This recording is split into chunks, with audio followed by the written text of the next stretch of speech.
This is Andi Purewal for Boxing Social in association with Betfred. I'm joined by Gareth Davies here at the Dillian Whyte press conference. Gareth, what have you done to annoy Dillian Whyte? I think when we were here last time, all I said was I think he'll regret not being here. And I felt like he should have been here to do the promotion. I think we missed him as well.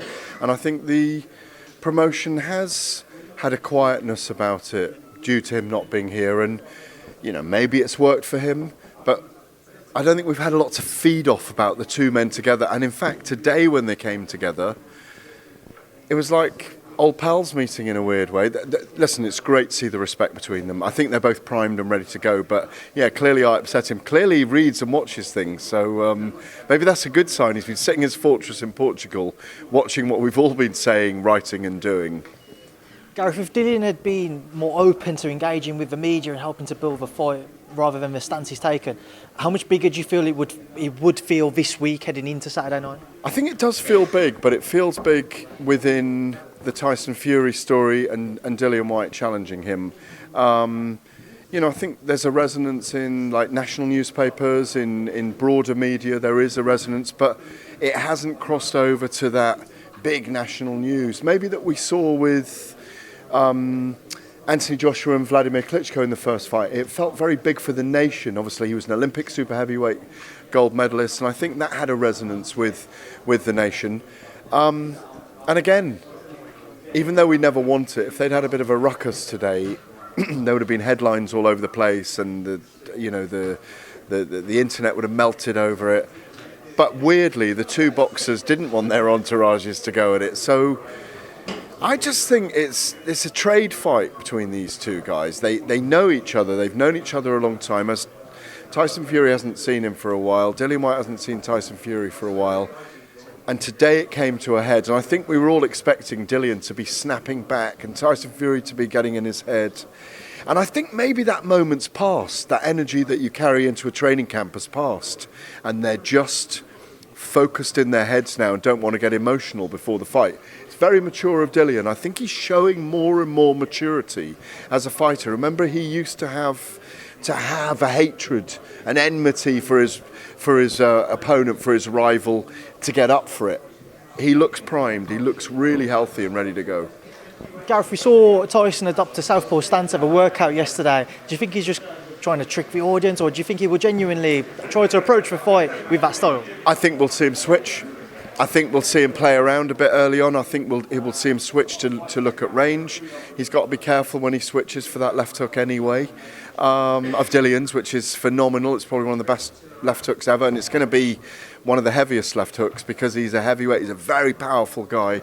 Yeah, I think he might switch southpaw, but I don't think he can afford to play around too much with Dillian Whyte, because Dillian, for me, doesn't outbox Tyson and win on points. I think he has to create some drama in the fight. He has to close the space between them. He has to land. He has to make it a dogfight like Deontay Wilder did, in the trilogy fight.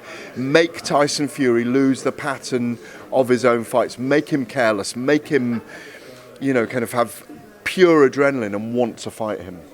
I spoke to Dean Whyte earlier, and he said that they don't think they'd get the score, they'd get the decision if he went to the scorecard. So with that in mind, does that just make you believe that he's going to come here for the knockout? It's the only way he's going to be successful within his camp. That's their thinking. Well, he will obviously want the knockout. Like Tyson Fury probably wants the knockout. But when you look at their styles, and styles make fights, you would expect that Tyson Fury is going to outbox Dillian.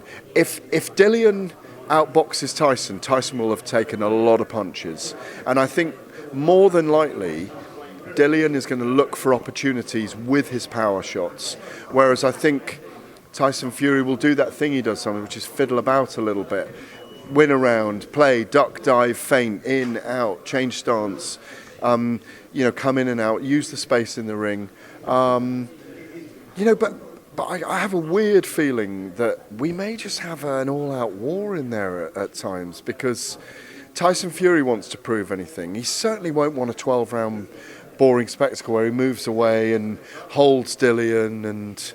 But having said that, it's heavyweight boxing, so we want heavy punching, but it's also boxing and anything can happen. So we don't know what's going to happen on Saturday night. That's why we're so intrigued. Dillian's waited for so long. They've both got amazing stories to tell. And, you know, it's Wembley. It's 94,000 people on St George's Day. So it's a massive occasion. Hopefully in the next couple of days it really crosses over as well to the mainstream kind of sports and public landscape. Gareth, we don't know what's going to happen, but what is your prediction for Saturday night? Not writing Dillian Whyte off at all. I think Tyson Fury is rightfully the favourite with the bookies. On paper, he outboxes Dillian. But Dillian, as acknowledged today at the press conference, he's improved. His footwork's better. They know he's got power. His defensive capabilities have got better as well. I think it will be cagey early on. I think Dillian Whyte will be looking to close the distance. I think Tyson Fury won't go for it in the Kronk style early on, but I expect him to have success with the jab, to eventually break Dillian down, not without drama. It wouldn't surprise me if both men are down in this fight.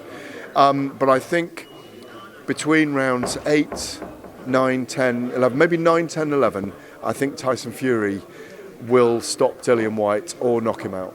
All right, Gareth, we'll leave that there now because I know you're a busy man, you've got other things to do. But thank you for speaking to me on Boxing Social. Always a pleasure.